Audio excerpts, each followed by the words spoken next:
Hi, I'm Monica Cesarato, a food and travel blogger in Venice.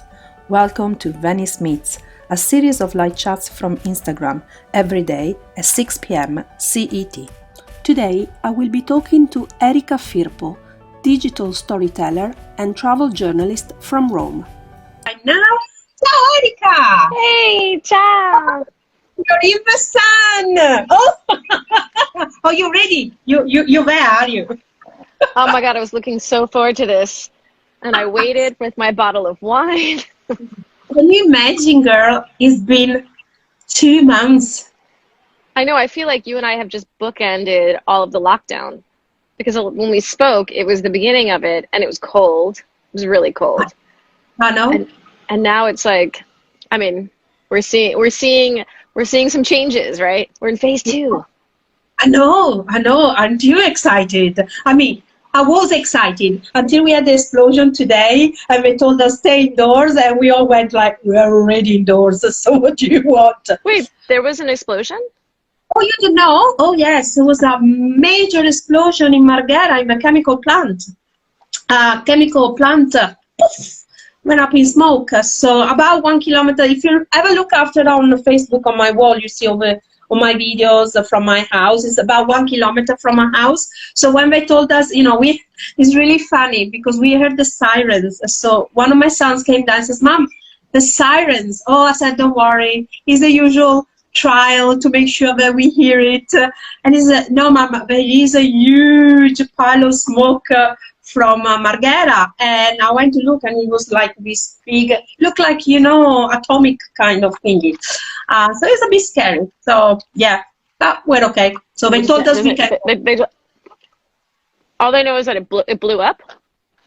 Well, we don't know what happened yet. It was is a chemical because Marghera's got a lot of small companies that do chemical toxic waste and stuff like that. So we don't know yet, but at least they told us we can go out now. But to be honest with you, would you? I'd rather wait. So what are you drinking there?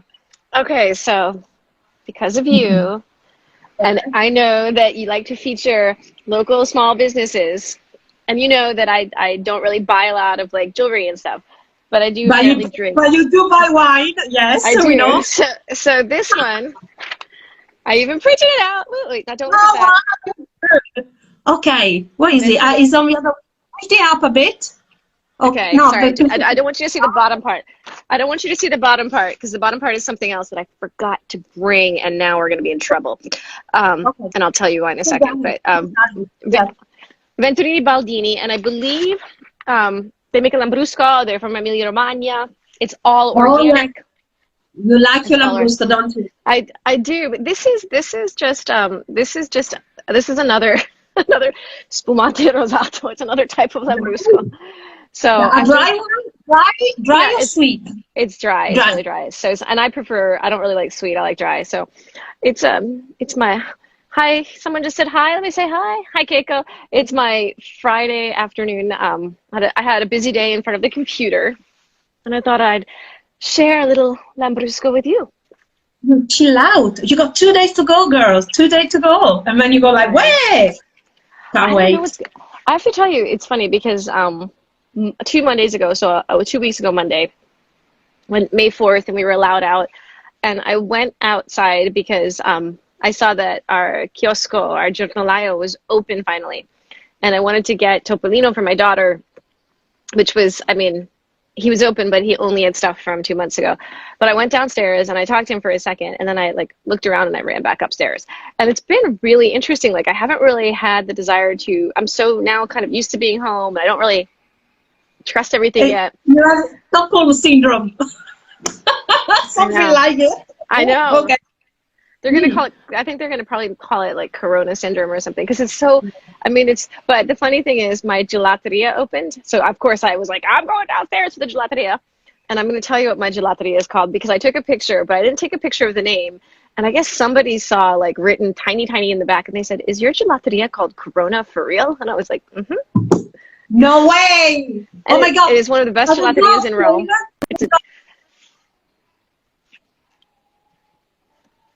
Wait, I just lost Oh, I don't think he's gonna make it. I hope to God he doesn't make a Corona flavor. Um, do they have a flavor called Corona? Not yet. Yeah, good. Not yet. I mean, I I think Alessandro, the owner, he feels bad because one, it's him and his father, and it's really tiny, and nobody's going because nobody's really going out yet. I mean, some people have gone to. I've seen some people, but it's line and it's like a big thing, and I think a lot of people also they don't like the word Corona. Mm. So. Mm-mm. So, what are you gonna do on Monday? What's your plans? So actually, I was asked to write an article about Monday, so I will be walking around on Monday to see what's going on. I want to see, so, there's this whole thing, the regions are allowed to decide, and the restaurants are allowed to be open, the bars are allowed to be open, but apparently some of the shops are going to do a sciopero, I heard. A lot of the restaurants that are my friends, a lot of restaurants here are like, we can't open because they don't know what the rules are yet. So it's pointless. So we'll see. But I'm going to walk around and I'll be taking pictures and I'll be going to a bunch of different neighborhoods to see what's going on. How about you? What are you going to do on Monday? Actually, I'm going to Venice because I'm actually come up with a big project. And on Monday, I'm meeting the person that might help me achieve this project. So we finally get to sit down. It's going to be a project to help Venice. Ooh. That is going to be totally made in Venice and totally made by local people. I'm not going to say too much because I want to speak on Monday to see how feasible, how doable it is. Once I know exactly, the practical part, then I will be talking more because I will need to raise money for this thing. So I need the help of everybody. So finally, when people say to me, what can we do for Venice? Good, you can give me the money. By the way, did you see your parents? No, not yet, because when we called them, my mom said, oh, don't come for Ida's birthday, come on Saturday. And on Saturday, when I called her, she wasn't 100% sure. And neither were my children. We didn't want to go. So we decided to wait until the end of the month and, next week. Like my Zio is 83, and my Ziad's like 76. And so they asked us to like wait. They live down the road, not down the road, but they live just like 20 minutes away. But they asked us to wait because also I wanted to wait because Xanthe was sick, and it's like we don't. Yeah.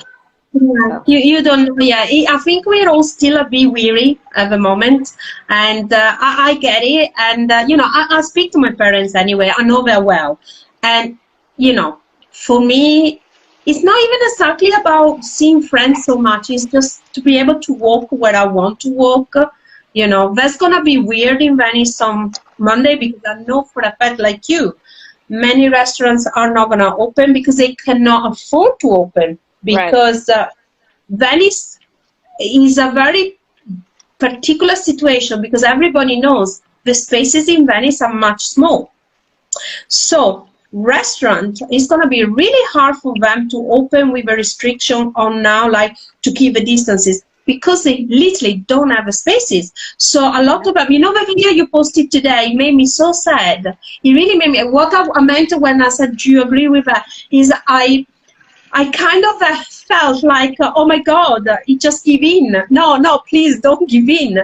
And we should tell everybody what that was, because this morning a friend of mine posted a video of a pizzaiolo or pizzeria owner in Sardinia that was smashing his pizzeria. It was like a tiny pizzeria, and he was smashing it because he can't afford it anymore because of the costs.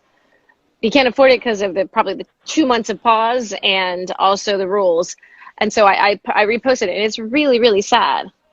Yeah, it was, I don't know, it felt like people giving up and we couldn't because, I know I totally get it. Right now things are bad, but come on, we go through other times, so we will get through this, I don't know. It's funny, I was talking to the guys at Orsholi today. Mm. And Roscioli is a little forno and a salumeria and a cafe by my house. Yeah, and they were so the forno was open the entire time, and the cafe towards the end of March started doing consegna domicilio, which was really interesting because it's a cafe. And then, but it was closed, but they did delivery to houses. And then the Salumeria opened at the beginning of April, where it was like an alimentari. And that was okay. So you could go and you could buy prosciutto and things like that. And so I was saying to the owners, I was like, Alessandro and Pierluigi, I was like, I think it's really great that you stayed open. I was here in the neighborhood. It really was something that made me feel good. And he said, my father remembers when the Brigate Rosse lit a bomb there's a piazza between my house and Roscioli, and they used to they dropped a bunch of bombs there. And he's like, and my dad still made bread.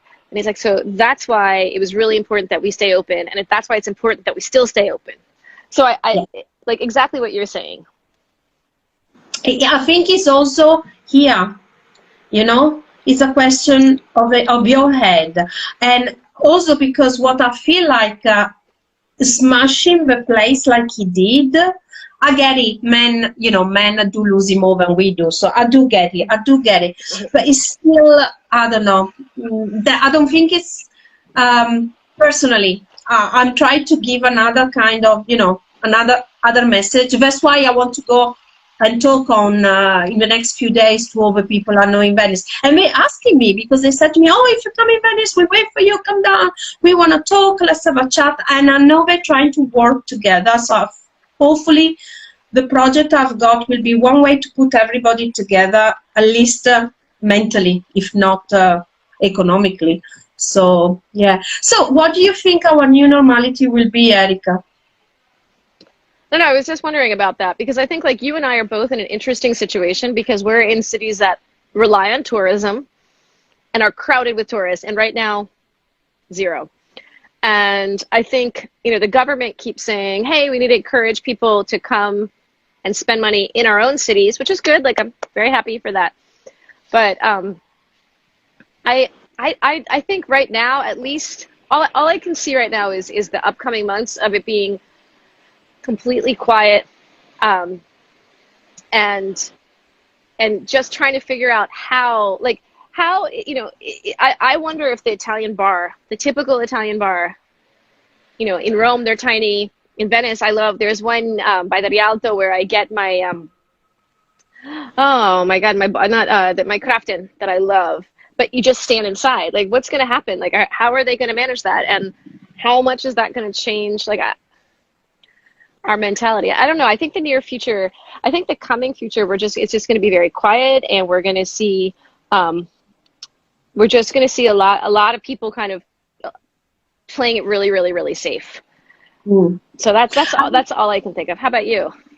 Well, I was thinking more about Venice because I spend most of my time in Venice rather than in where I live. Where I live, shops are big enough, and maybe they can cope with all these rules. But in Venice, where not just the bars, every single place is small.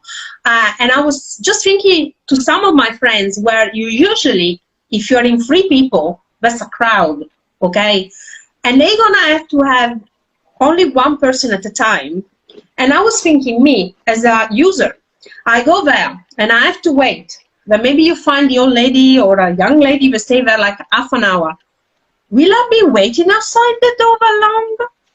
Probably not. And they will lose their sale. I'm thinking as a merchant, and also somebody that buys. So I'm thinking that's gonna be really tough. That's a really good point. I was thinking that in regard to, so I went to the bank the other day. My bank finally opened, and I had to have an appointment. So I got to the bank and the bank. Yeah. I thought you said the baker. I thought you had to have an appointment with the baker. No, thank God. So I got to the bank, and I was the first person there, and I knocked on the thing, and they were like, "Oh, you're the girl who's here. You're the woman who's here to see whatever the woman's name was, Carcioni or something." And I was like, yeah. They're like, okay, just wait 5 minutes and she'll come and get you. And okay, so my bank has a little vestibule where you can go to the ATM, the bancomat, and then it has the special doors to enter. and there's a big sign that says only one person allowed in the whole vegetable area. So then this guy shows up, and he looks at me, and I look at him, and I'm like, I'm first, and he's like, okay, no problem. And this man of a certeta shows up and walks to the thing, and we look at him, and the younger man says, no, she's first. And he goes, oh, no. And we were like, excuse me? And he goes, I just have to ask a question. And I was like, oh my God, this is what's going to be happening. And he wasn't wearing his mask. And so we're standing outside, and then another older man, who I think was his friend, shows up, and the two of them are standing, and so the younger guy was like, excuse me, you can't stand together. And they were like, what? And I thought, oh my God, this is what's going to happen at the baker. This is what's going to happen.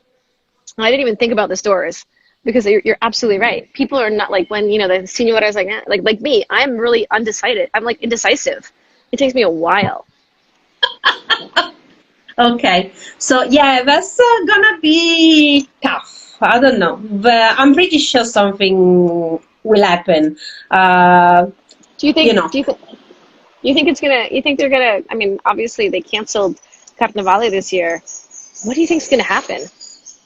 I don't know. So I can tell you what I hope is not gonna happen, and I can tell you what our mayor said is gonna happen, and then you decide.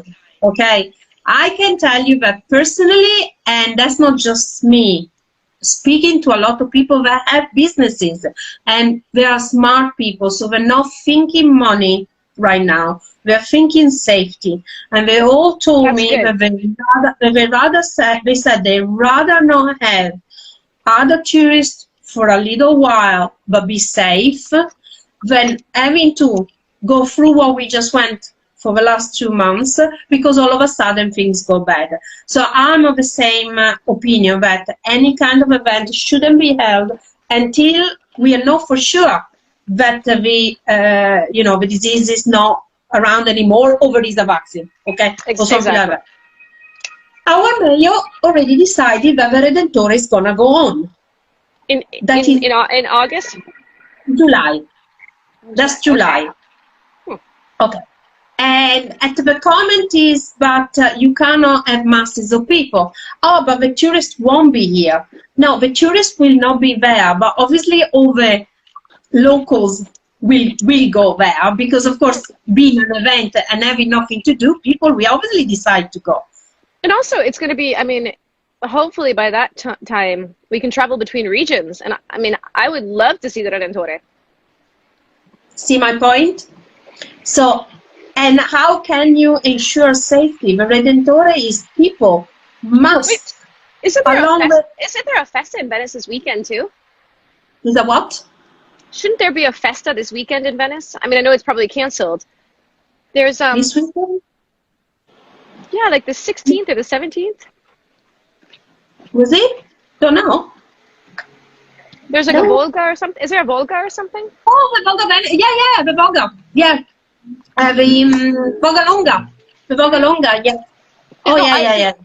If I'm, because, I think, if we are not allowing people to come visit except Italians or people that live in Italy, and I can't go anywhere else but Italy, of course I want to see that. So that's a little bit not safe. I think that's a little bit irresponsible. To understand, all I'm saying is there is understand the economical side, but there is also the safety side. And if that means people come to Venice, and then all of a sudden we are the center of another contagious, but you're going to bring all over Italy again, what are the Italians going to think of Venice after that? So I understand that we need to go back to work. I get it. I totally get it. I'm the first one that needs to go back to work. I literally have €5 in my pocket right now. That's it. That's all the money I have. All right. But I also want to be safe, and I want my friends to be safe, my family to be safe. And also I understand that if we want a future, we need to find a solution. We can't just think about the money, I really, really hope that cities like Venice and Rome are thinking about how they're going to handle, because I think some people just think, okay, eventually we'll have a solution and then all the tourists can come back, and that's not going to be the answer. We've had this issue. Lisbon's had this issue. Barcelona has this issue with mass tourism, and right now we're really lucky because we don't have that. I mean, it's beautiful. I wake up every morning and I hear birds chirp. It's wonderful. Yeah. But I have not seen anyone a lot. I've been in different conferences where they're like, we need to have tourists come back. I'm like, but where's the conference where they're talking about when they do come back? How are we going to manage this? Somebody just asked, how do you convince people to come after this? No question to convince them. People are ready to come back. They come back. If you convince them to come back, but it's safe. That's the problem. You know, I have people actually. I had tours planned this week, yeah, and people say to me, "Oh, can we postpone it to July?" And I'm going, maybe we should postpone it to July 2021. I've had people reach out to me and say, you know, I have tickets for July. Do you think I'll be able to come? And I'm like, well, I hope you have fully refundable tickets. Because I don't know, and I mean, you know, even if you do come, you know, they'll yes. So the museums are supposed to start opening. They're supposed to be open on Monday. Wait. Let's talk about that. Maybe in Rome, in Venice, they're not. Okay. They can't. They already said the only one. Today I was talking to Luisella Romeo, the guy that you met. Yeah. Mentioning to me. But as far as she knows, Monday only the academia is opening because the other ones don't have the staff, the capacity. They just cannot cope. Not only that, it's expensive for them. Who's going to go to the museum if there are no tourists? The locals are not going to go because we can't afford it. This is why I keep laughing. They're going to open all these museums, which, you know what, I would love for all of the museums to be open. And I am one of those people that go to every museum, except for the fact that there's only a few of me, you know, and a few of you. Most people that live in our cities, they don't go to the museums at all. Or you already been. So, you know, sometimes you already been and you say, well, right now is not the moment for me to go and spend the money there, you know, for as much as I like. So I don't know if people gonna have. They're asking if they're gonna have to do quarantine. They haven't announced that. I think they did that in the UK. So apparently, if you buy tickets to go to the UK, will tourists even be allowed to pass?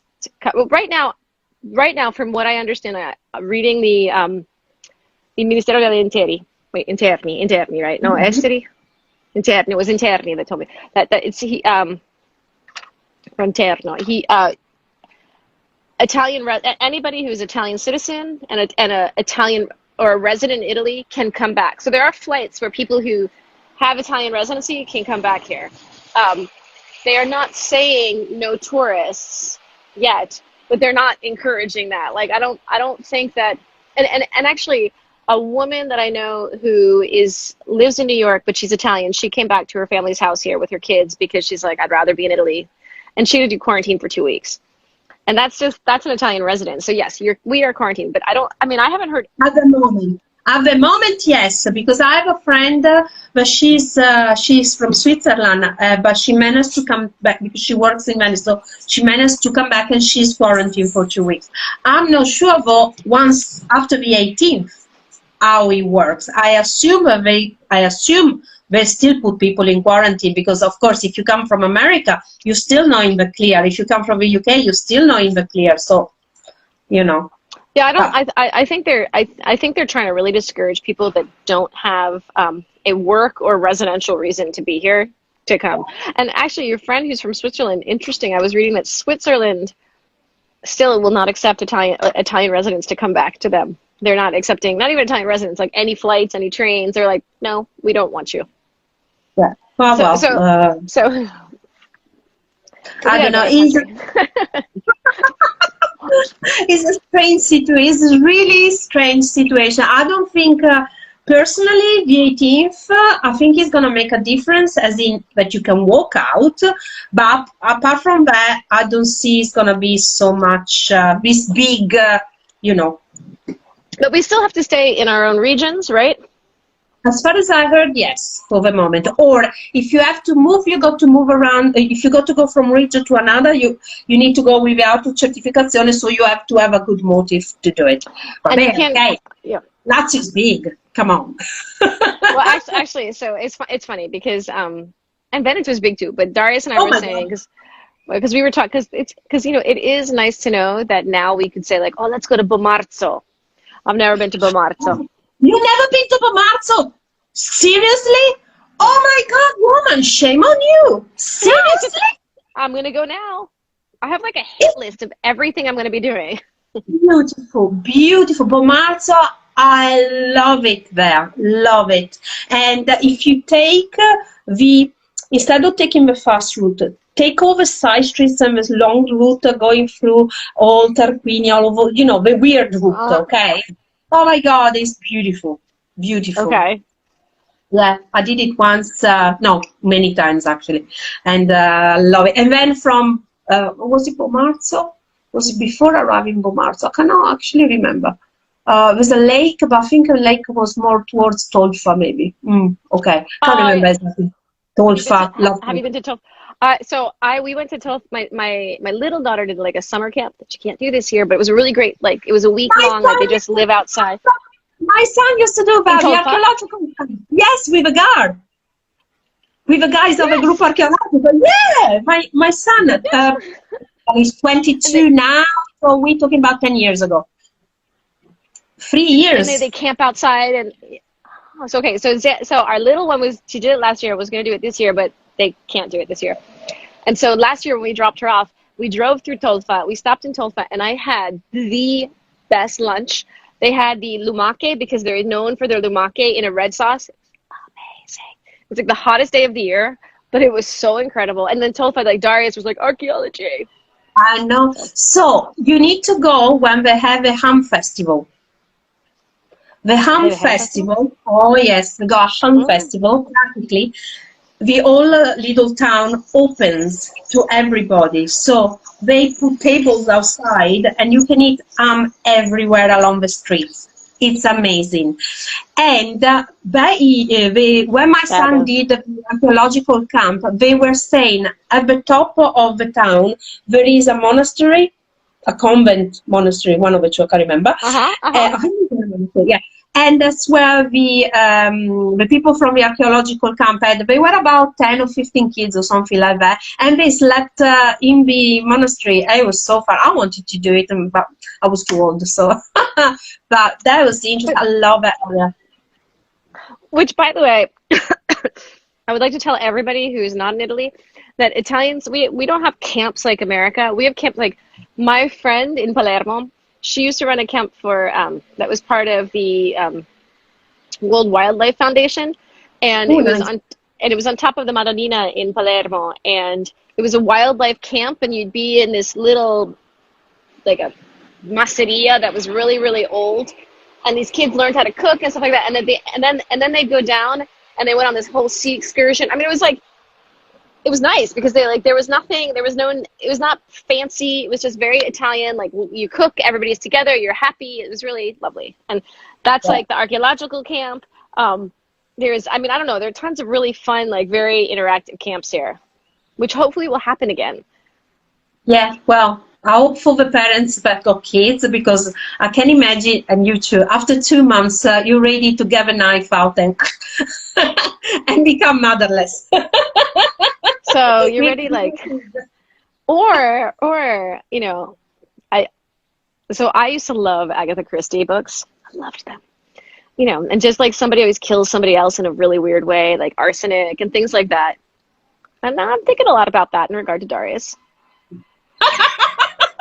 But I'm not going to say, By I'm the just saying way, I'm thinking about, I'm by just the thinking about way, Agatha Christie. Not thinking about anything else. by the way, I saw him the other day. I can't remember which program. Where was he? I think. Oh my God! I thought. Oh yeah. Oh look at that. He was. He wasn't in Rome. He was in a small little town somewhere. Oh, maybe in Umbria or something like that. I cannot remember. And that was so interesting. I thought, oh, I haven't been there. How come when I go around places, I don't see the things that he get to see? Now I'm so envious. You just have to meet him. Like if you were to go anywhere with him, the man can't stop talking. He would definitely show you all that stuff. Which is why during these lovely 2 months of pandemic, and being at home, like I became very good friends with my closet. I was like, I really need to leave you. I thought of I really thought about different untraceable forms of killing people, but not him, just in general. Like if I would write a book about it. Listen, Erica, and the worst thing is, because he's on social media, you cannot even go and vent about him, because then he will go and watch a live and see. I know. You have no idea how many times I've thought about that. Like, but actually, right now at this exact moment, I'm sitting outside, but I'm not allowed inside the house because he's giving a lecture on something ancient. For like I don't remember, for someone. So they're doing a lecture. So I looked, and he stood in the window. And he goes, no, and I can't come back in the house. So that's what this is my life. It's no. So he was very happy when I've asked you to take part in my job. He said, okay, for an hour she's out of the way. Okay, Monica's gonna keep her busy. I was like, I've got a glass of wine. It's good stuff. That's fine. Good stuff. I actually have a bottle. Yeah. A whole bottle of... Keiko says yes, he's so much fun. Yes, Keiko, he is so much fun. And I think he's fun to watch on TV too. But I actually have more tolerance right now of teenagers and middle schoolers who are jerks. They are jerks, but I'm fine with that. Right now I'm fine with that. But you got to see your stepdaughter, and that was nice, wasn't it? That was real after 54 days. That was really nice. So that was really cool, and she and her, like, the two girls, they were so happy to see each other. And then and it was funny because in the 54 days prior to seeing her, I worked out with her. Like, she would call me every day and go, okay, we're gonna do this workout, and I was like, okay, so I would do all these horrific workouts. Like we'd like sync our television, and we'd put the YouTube video on at the same time. And so then when she came back here, she's like, okay, so we're going to do some workouts. And I was like, oh my God, I'm with you. And I was like, fine. So we've been exercising.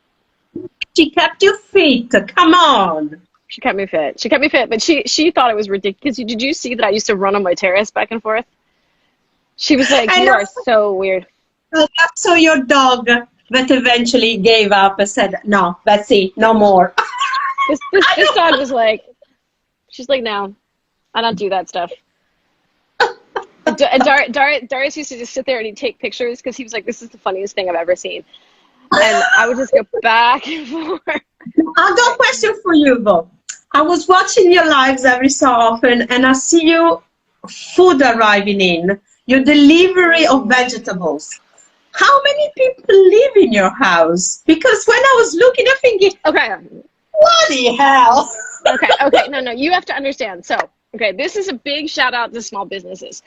So there is a restaurant in Rome called Retro Bottega. And like everybody else, they were shut down. But they do the prima materia. They're very big on working with local farmers. And so when they shut down, they were shocked and they didn't know what to do. And they really are involved in the community. So they said, you know what, we're not going to give up on our farmers. We're going to open up a delivery service. So right. you can either order a small box of whatever vegetables arrive or a large box. So we only order the small box. So what you see is the small box. So we order a small box, and whatever arrives. So like, I never liked fava. Fave have come. I've eaten them. I love broccoletti. So now they know. And so they actually, what's really cool, I thought, was that, so then eventually what they did was they aligned with Roscioli, and now they're offering, in Rome right now, they're offering fresh produce and fresh vegetables. So it's them and Roscioli. So they do cheese and like salumi from Roscioli. And then they found a macellaio. This guy, he's really good. He's from Sardinia. So he does the meats. And then they found a pescivendolo. So it's, and they make their own pasta and bread now. So they're doing their bread, Roscioli bread, salumi, formaggi, and it's like an online grocery store that delivers to home. And it's really nice because first, it's for our area, because all the markets were shut down. And it's like we would go to the supermarket, but the vegetables sucked. And these guys, you'd show up, you'd have like, one day I got these onions, those white onions that are like schiacciato, like that. Mm-hmm. And I put them in the oven. Oh, with balsamic vinegar. with balsamic vinegar. I do it with a little olive oil and a little bit of breadcrumbs. So good. And you know what? I'm gonna put some balsamic vinegar. And so I started getting really into it. And they're so funny because now whenever they send me stuff, because I get so excited, so I put my order, I said, I want my small box. They think I'm so boring. So I'm like, just the small box, please. And then they always give me like a little treat because they know I'm so happy. And the time that the first time strawberries came, like I started crying because I had fresh, perfect strawberries, like from a farm. You say small, but I looked at the photos. It's big. It's a lot of stuff. But wouldn't it be a great idea if this carried on after as an extra service that this company offer? So they're trying to do that. And you know what I think is really interesting? So actually, this goes back to your question that you had earlier. What do I see for the upcoming future or for the new normal? What I hope that will happen in Rome is that more of the businesses in Rome will concentrate on the local community. Because I think the businesses in Rome, very similar to Venice, but Venice, it's even more exaggerated. But because Rome, I think a lot of the businesses in Rome have seen, the tourism brings a lot of money. So they cater to the tourism. But we do have a community in the center of people.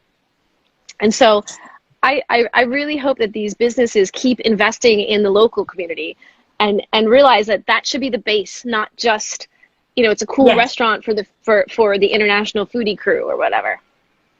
Yes. Yeah. And I think this is this is doable in a city where you have people living. I mean, because yes, you were stuck, but you still were there. The houses are full in Rome. The problem in Venice is at the moment that there aren't enough people, and that's I think is the main concern of the mayor should be. 52,000. How many people live in Venice? 52,000. But you remember, this is a city that nearly had 200,000 residents at its peak. So the places are there, okay? I think now what should be done now by the authority, more than concentrating on bringing the tourists back, is to bring people living in the city, turn it back into a city. I'm not saying the numbers of a major city, but enough numbers to have enough little shops. Because at the end of the day, even as a tourist, I look as a tourist, when I come to Rome, let's say, I don't want to go to the supermarket to do my shop as a tourist. I don't want to go to the supermarket to do the shopping. I like to go to the small little shops because I want to try the artisan cheese. I went to Dublin and that was beautiful. There were I went to Paris. Oh my God, Paris! There's little shops everywhere, and that's a great thing about Paris. So I think that's what Venice needs to do right now. Don't know if it's gonna happen. Okay, it will be the best thing is bring back the residents, bring back the shop, and automatically you get a sort of tourist coming. It's automatic. I agree. I think I think one of the interesting things that happened in Rome in the Centro Storico was that they started to see that there are people always say there's nobody that lives in this Centro Storico, and it's true. We have a ton of Airbnb dominates the Centro Storico and hotels. Okay, that sense. Okay, but, yes. Mm-hmm. But there are people that live here, and we all stayed, and we went to our forno.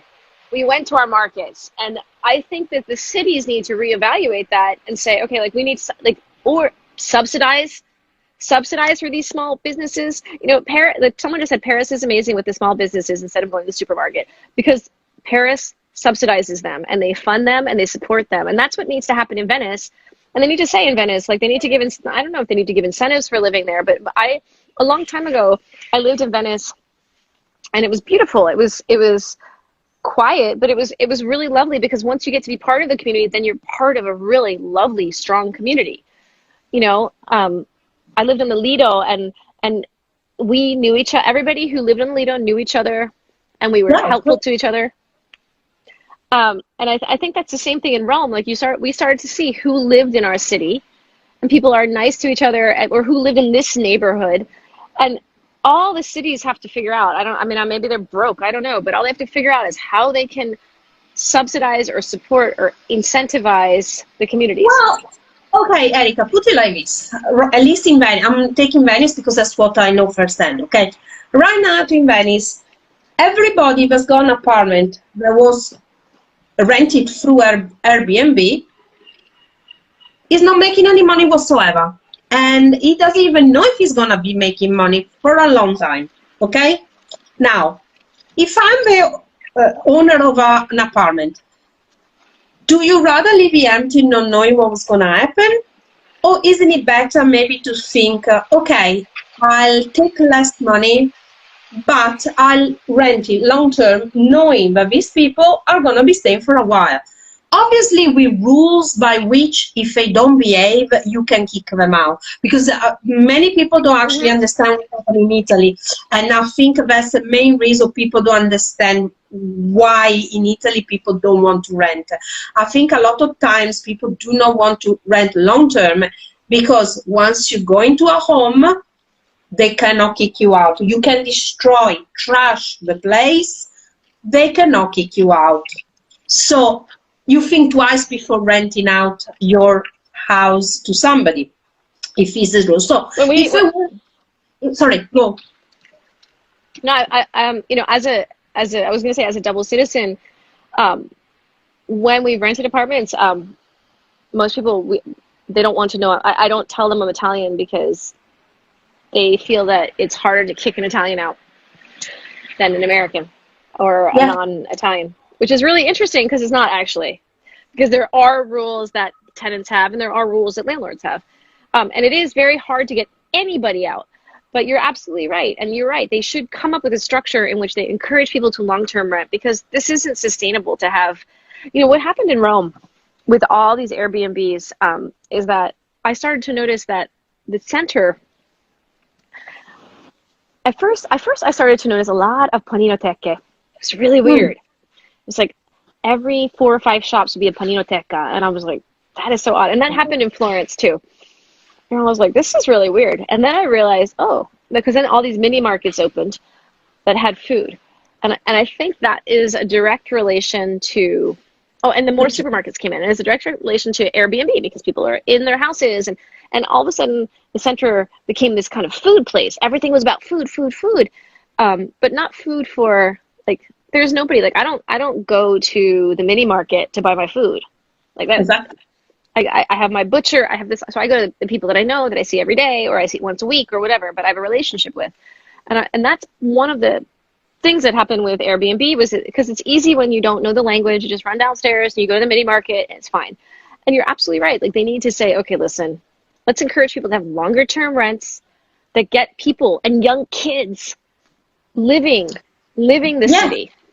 Exactly. And realize, we are a joke in Italy because everybody tells us we got, mommy's boys, these guys that don't move out of the house. I have 2. Now, my kids are very independent, don't get me wrong. We never see each other if not for meals. So I raise them as British kids, not as Italian kids, okay?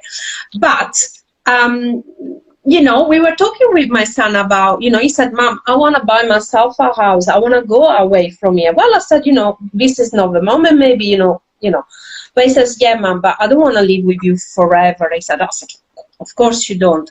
But then we were reasoning about buying and between renting, and it's impossible to rent. It costs as much as at least in our area, it costs as much as a mortgage. So I might as well buy a house instead, at least it will be mine. So that is another reason why we have all these mommy's boys, all these kids living still with their parents. Not because they don't want to go, it's because they can't afford to go. They can't afford it, exactly. And you know what I was going to say? Like I think a lot of people make fun of Italians for having mamone, and my response is that, in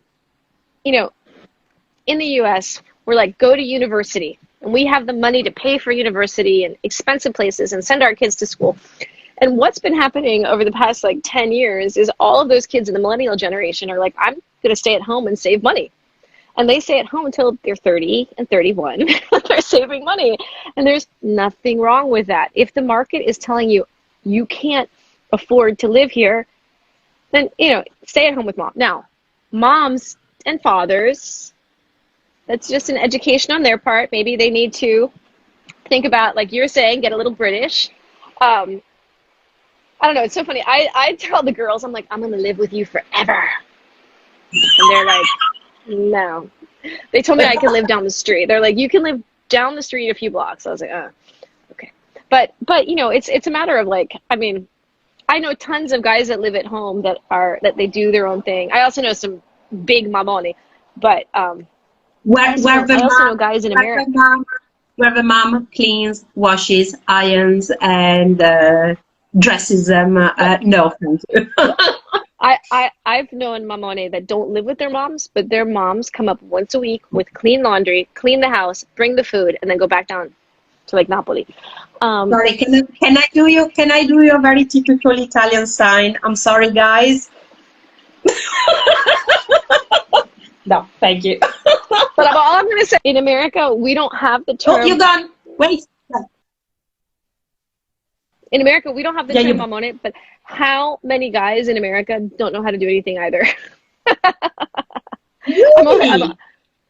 Oh my gosh. My favorite expression, my favorite sentence is always like, I have said this to many men that I've known in my life, and maybe one that I live with. I always say, I would ask Google if I were you, because that's what I would do. You can do it on your own. Look it up. Look it up. Yeah, but you see, with girls it's different. So with girls, you teach them, and you know that they want to learn. With guys, but still, I got to say, I think it's a question of attitude. I always pass with friends. I'm always the bad mom. The very, you don't really care about your children, you let them, you let them do, and you don't look after them. And I go like, they breathe, they're fine. I do what I want, they do what I want. Why do I want to change things? So as long as you're there when you really need it. So yeah, come on, you. Exactly. I mean, I dated a guy in the US, and his mother, we lived in Los Angeles, and before his mom would come visit us, he's like, oh, we don't need to clean the house. And I was like, wait, your mom is coming. He goes, oh yeah, she'll clean it. And I'm like, no, your mom is coming to see us. And he's like, no, it's my mom. She loves to do this for me. And I was like, oh my God. And he was like Mr. Cool, independent. And I was like, oh my God, you're so not cool and independent. You need mommy to come and clean your house. And so his mother would come, and she loved it. She loved that about him. She loved cleaning his house. That relationship did not last a long time. But yeah, I was going to ask, how long did it take you to pick up the bags? No, I mean, yeah. But anyway, going back to the apartments, I think if there was a bit stricter rules, and not necessarily incentive from money, because I don't think that's what's needed. I think we need to be incentive as precise rules that says, look, you can do this, you cannot do that. You got 5 apartments, have 5 apartments, but 3 has got to go to the city, 2 you can rent to tourists. Otherwise, don't have your apartment. Yeah, I think that would be great. If you have 5 apartments, you need to have, you need to have maybe 1 that you rent to students at a fair rate. I have seen so many of my friends that are like, I have a friend who's doing her master's or just finished her master's, and she pays, she's like, it's normal to pay 800 euro for a room in a single house with 4 other people with 1 bathroom. And I'm like, no, that's not normal. That's not fair. There needs to be these rules that also encourage, because Rome has tons of students. Venice has tons of students there. Encourage them to want to be there, But make it fun. The students want to be there, also because you have to remember, Venice is even worse than Rome, because in Venice, the university is not in one spot.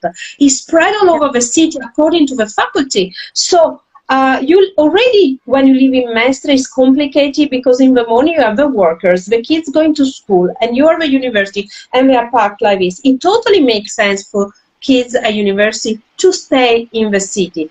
but it's impossible for them. It's really outrageous. So now they're saying, I think they just sign a contract or something by which they're trying to do that. But I think it needs to go further than that. It's not just the students. We need to bring back all the Venetians that left Venice. They need to be able to go back if they want to. And then we bring back the shop. We bring back companies too, because I think if they invest and say, okay, you got an IT company, you got a service company, you got any kind of company that can work in Venice, smart working, whatever you are, come in Venice, we give you a tax, a cheaper tax, whatever, we do something. We bring back the people working, they want to live in Venice. Speaking of which, I wanted to ask you about your friend who makes the beads, right? Yes. Which one? Oh, this one. The last time yes. What's her name again? Alessia Fuga. Because I think the last time we spoke, we were both like, we have no idea what's going to happen. How is she doing? Alessia. Is she still going to? Yes, she's. Have you? We speak each other every day because I try to speak to all my my artisan friends practically every day. She couldn't work because, of course, she wasn't allowed to go. She lives near where I live, so she wasn't allowed to go to Murano for work. So she had to do, she went to get a stock, brought it home, but she actually just started a new website, a revamped website. So actually, that turns out very good. The problem is she's not very tech. So when somebody like us will take us like half a day to put all the stuff, it's taking her long, but it's quite good because the problem is that she ran out of the stuff because of course she wasn't making any more stock. So I think she's going back on Monday, and it sounds like tell you what's bad. I got 1 minute to say this. Murano, nobody's talking about Murano, guys. I was gonna ask you. Murano is on his knees. I don't know how many furnaces will reopen, and if they reopen, I reckon it will be out of 100, maybe 10. But nobody's talking about it. None of the newspapers, none of the news reporters on and ask what's going on. The Sindaco is not talking about it, okay? Do you realize how many people are lost their jobs? So I was actually wondering about this because everything has been spent though, right? Yeah. If you want, Erica, I can put you in touch with some glass masters that you can talk to. It'll have to be in Italian because of course they don't speak English. But if you want to talk to them, because I know they keep saying as long as it's Italian, not Venetian. I can't understand Venetian. No, speak Italian. But telling me they're just so annoyed and very sad that nobody, even all these TV companies that gone around taking photos and videos, all these videos of Venice deserted, nobody's actually gone to Murano and talked to the people of Murano. And that's a bit upset because if you think they've been still since November, because with Acqua Alta, most of the rooms were still closed. They haven't open. Okay. Well, I think I'm going to tell you something that I've noticed as far as like journalism. I have been told from a variety of publications that people don't want negative COVID stories, and that drives me insane. They want uplifting stories, and I'm like, okay, the uplifting stories are fine, but we need to talk about the real stories too. Well, yeah, Erica, you and I should talk not on Instagram Live about Murano. Yeah. One thing I'm telling you though, they don't want negative, but then they're out there bashing Venice and only showing picture of Venice deserted. So that is a bit, No, you know why? Because everybody loves that empty city. It's so pretty. It's so wonderful. But Murano, that's I didn't even I was wondering. I did have a moment to myself where I was wondering. I was like, are they going to turn? Because I've interviewed the Fornaci, I've interviewed the master Petrai before, and they've told me that it has to be kept on the entire time. And I thought to myself, God, now everything is shut down. 2 months. 2 months have been off. 2 months have been off, and they just don't know. A lot of people have been sacked. A lot of people are in cassa on what do you call it? Cassa integrazione. Benefit? No, it's not benefit. It's in. It's like unemployment. It's kind of like unemployment. Okay. Yeah. Okay. It's sad, very sad. But what makes me the saddest is I don't see anybody say anything about it. And I'm not saying it's got to be said in a bad way. Don't get me wrong, because if you hear them talking, they're not giving up, but they want their voices heard. They want that. I mean, yeah. Okay. So okay, right. We do a live of the level. Okay, listen, 58. The thing is gonna go on in a second. Thank you, and I hope that is let you go. I hope it's gonna let you to wait outside. Finish so happy to see you. Okay. Yeah, me too, and hopefully next time in Venice. Ciao, cara. Ciao.